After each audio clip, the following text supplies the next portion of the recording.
আসসালামু আলাইকুম, আশা করি আপনারা সবাই অনেক ভালো আছেন। ভিভো নিয়ে আসলো বাংলাদেশ মার্কেটে তাদের মিড বাজেট সেগমেন্টে ওয়াই সিরিজের নতুন আরেকটি ফোন ভিভো Y36। এই ফোনটি আমাদের কাছে বেশ কিছুদিন ধরে রয়েছে। সো ওভারঅল এটার এক্সপিরিয়েন্স এবং ইউজ করতে যে আমাদের কাছে কেমন লেগেছে তার সব কিছুই আজকের ভিডিওতে শেয়ার করবো। সো চলুন তাহলে দেরি না করে শুরু করা যাক।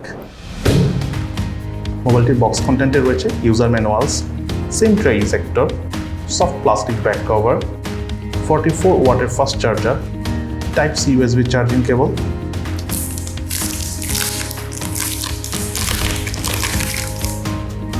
এবং ভিভো Y36 মোবাইলটি। বেশ সুন্দর দেখতে মোবাইলটির রিয়ার প্যানেলে রয়েছে এজি গ্লাসের প্রোটেকশন। দূর থেকে ফোনটি দেখতেও বেশ প্রিমিয়াম লাগবে যে কারো কাছে হাতে নেবার পর। সেই সাথে রিয়ার প্যানেলে রয়েছে বিশাল দুটি ক্যামেরা কাটআউট, যার একটিতে রয়েছে 50 মেগাপিক্সেলের মেইন ক্যামেরা।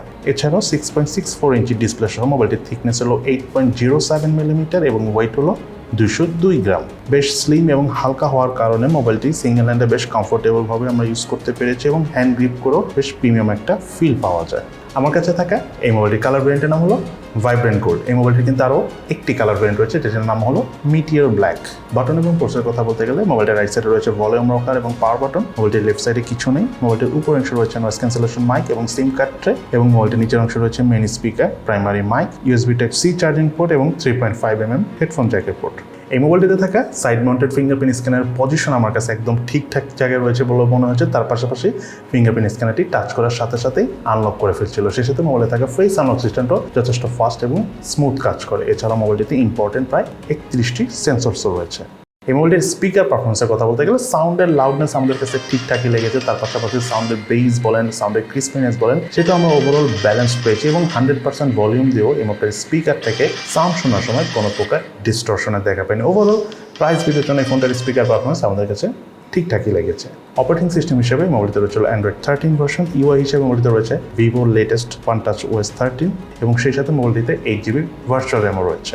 মাল্টিটাস্কিং পারফরমেন্সের কথা বলতে গেলে ওভারঅল পারফরমেন্স বেশ স্মুথ ছিল। 90Hz রিফ্রেশ রেটের পাশাপাশি 8GB ভার্চুয়াল র্যাম থাকার কারণে আমরা অনেকগুলো অ্যাপসই ব্যাকগ্রাউন্ডে রান করে খুব ইজিলি সলভ করে ইউজ করেছি এবং কোনো ধরনের কোনো ল্যাগিংয়ের দেখা পাইনি এই ফোনটির ইউআই থেকে।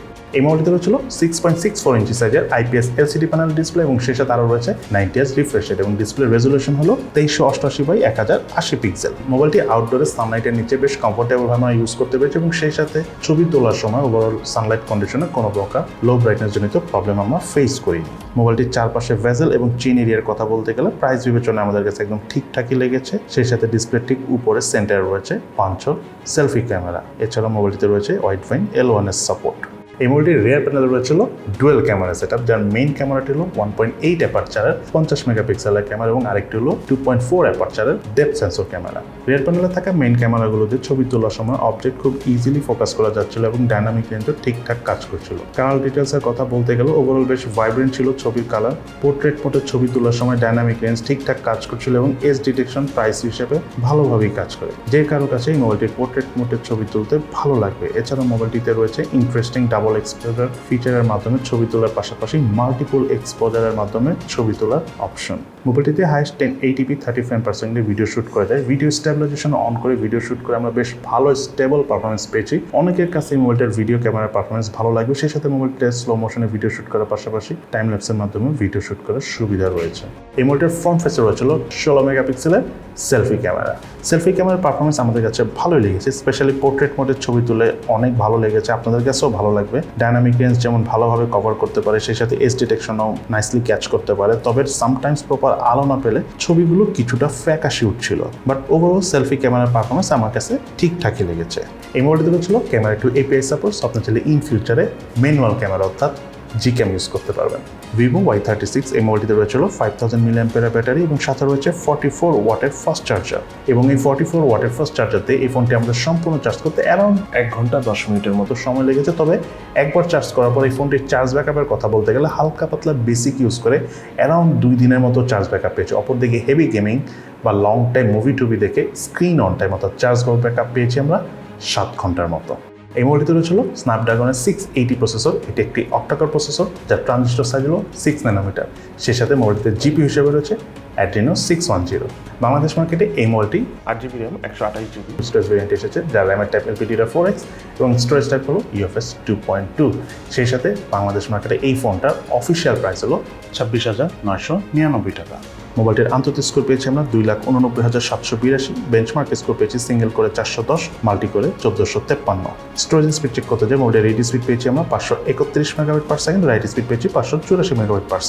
এই ফোনটার গেমিং পারফরমেন্সের কথা বলতে গেলে স্ন্যাপড্রাগনের 680 এক্স্যাক্টলি গেমিং প্রসেসর না, তারপরও আমরা ফোনটাতে PUBG গেমসটা খেলেছি। মোটামুটি গ্রাফিক সেটিংয়ে খেলা যায়, খুব যে ভালো গ্রাফিক সেটিংয়ে আপনারা PUBG গেমস এই ফোনটাতে খেলতে পারবেন ঠিক ব্যাপারটা সেমন নয়, বাট হালকা পাতলা আপনারা প্লে করতে পারবেন, বাট অনেক বেশি কমফোর্টেবল লাগবে না। বাট অপরদিকে আমরা ফ্রি ফায়ার গেমসটা এই ফোনে খেলেছি, সেটার পারফরমেন্স ওভারঅল বেশ স্মুথ ছিল।